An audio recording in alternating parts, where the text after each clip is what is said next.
exactly. Yeah. Doesn't even take off the uniform. No, of course. That's who he is. It's comfy, yeah.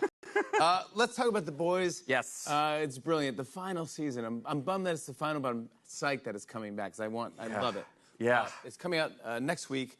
And so what was it like shooting that? Did you and the cast, I mean, you obviously know that it's ending. We know it's ending. Thank God we knew going in. And this is like, you know, Eric Kripke's intentional ending for the show. Like, we're ending on our own terms, which is just so special. It never gets to happen in TV anymore. Yeah.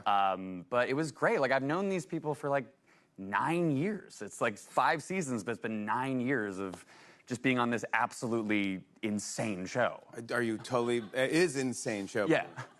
Are you all bonded? Do you know? We're so bonded. We do this thing now when, you know, we shoot really long hours, and once we hit around 2 a.m., we're just trying to, like, keep each other awake and keep each other laughing.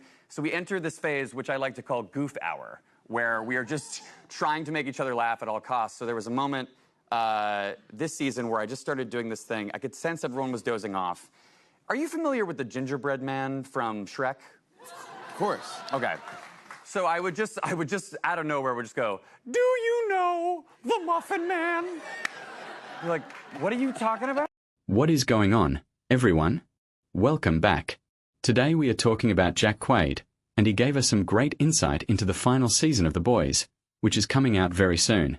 Jack went on The Tonight Show with Jimmy Fallon, and they talked about everything from his improved comedy roots to his nerdy hobby of virtual photography in video games. But the real meat of the interview was about the end of one of the most insane, violent, and brilliant shows on television.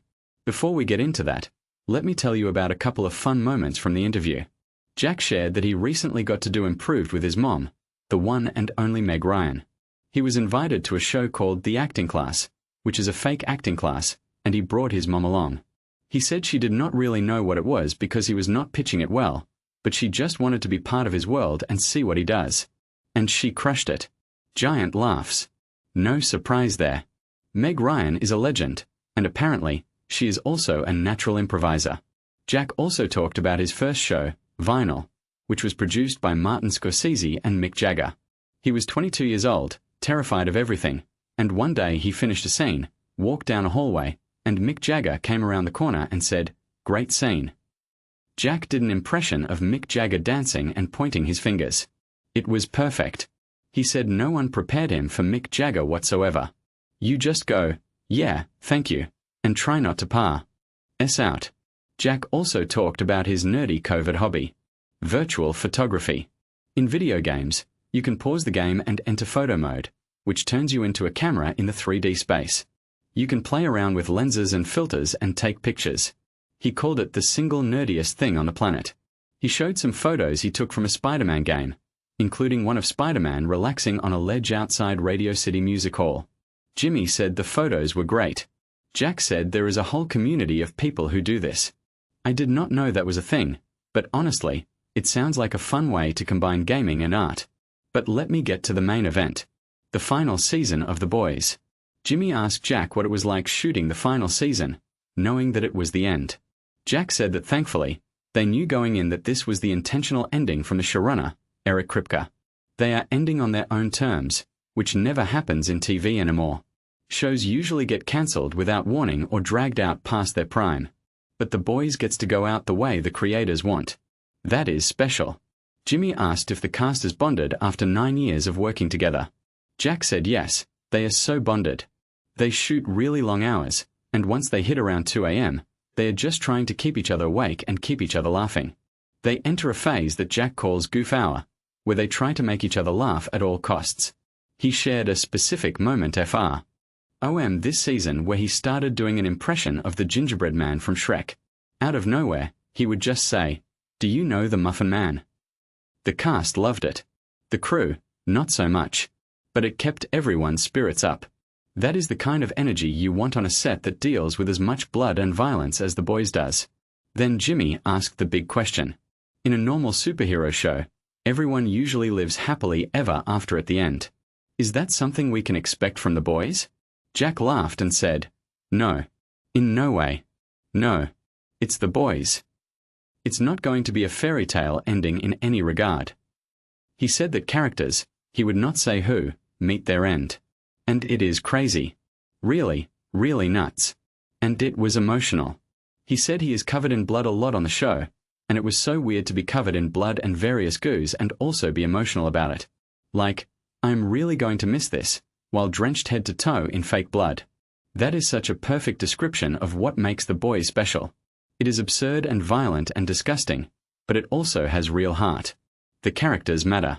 The relationships matter. And when they die, it hurts. Jack said it has been the honor of his life to be on this show. He truly loves it and everyone involved. And you can tell he means it. He is not just doing press. He is genuinely grateful to have been part of something that connected with so many people. Jimmy then showed a clip from the final season. Huey is talking to someone, listing all the insane things that have happened to him over the course of the show. He has been strangled by Ezekiel, hunted by Noir, chased by sharks inside of a whale, shot at by Russians, almost blown up at Herrigasm, lasered at Vought on ice, and one time he had to sit naked on a chocolate cake. That last one got a big laugh from the audience. Huey says that by all sane logic, he should be dead or crazy or both. Someone asks him why he is not, and he says, because if you lose hope in here, you are not going to make it. It is a surprisingly hopeful message from a show that is anything but hopeful. And that is why The Boys works. It is not just shock value and gore. It is about ordinary people refusing to give up against impossible odds. Huey started as a regular guy whose girlfriend was killed by a superhero. And he has been through hell. But he keeps going. He keeps hoping. And that is what makes him a hero, even without any powers. The 5th and final season of The Boys begins streaming April 8th on Prime Video. That is right around the corner. And if you have been watching this show from the beginning, you know that the finale is going to be brutal. Jack Quaid basically confirmed that. No fairy tale endings. Characters will die. Blood will be spilled. But it will be emotional and satisfying and true to the show that fans have loved for 9 years. So here is my question to you in the comments. Who do you think is going to die in the final season of The Boys? And do you think Huey makes it out alive? Let me know your theories. I read every single comment. As always, like, subscribe, hit that bell. We are building something special here. I will see you in the next one.